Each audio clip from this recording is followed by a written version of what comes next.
Missing एक व्यक्ती नामे रोहित मुकेश म्हैसाळे हा दिनांक 26 तारखेला मिसिंग झालेला होता। सदर बाबत पोलीस ठाण्याकडे तपास चालू होता। त्या अनुषंगाने कालपासून आमची टीम दोन बालकांकडे तपास करत होती। त्या दोन बालकांनी सदर ठिकाण एक सदर मिसिंग व्यक्तीस मारून टाकले असल्याचं त्यांनी सांगितलेलं आहे।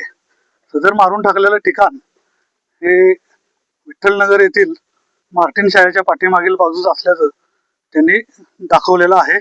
सदर ठिकाणी आम्ही आल्यानंतर तिथं रेस्क्यू टीम बोलवली। त्यानंतर मारून टाकलेली विहीर जी आहे त्या विहिरीतून एक बॅरेल बाहेर काढण्यात आला आणि बॅरेल मधून मृतदेह बाहेर काढण्यात आला। तर त्या मृतदेहाची ओळख त्याचे मामा रोहित म्हैसाळेचे मामा यांनी तो मृतदेह ओळखलेला आहे। त्याबाबत विश्रामबाग पोलीस ठाण्यामध्ये गुन्हा दाखल करण्याची प्रक्रिया चालू असून अधिक तपास करीत आहोत। थँक्यू।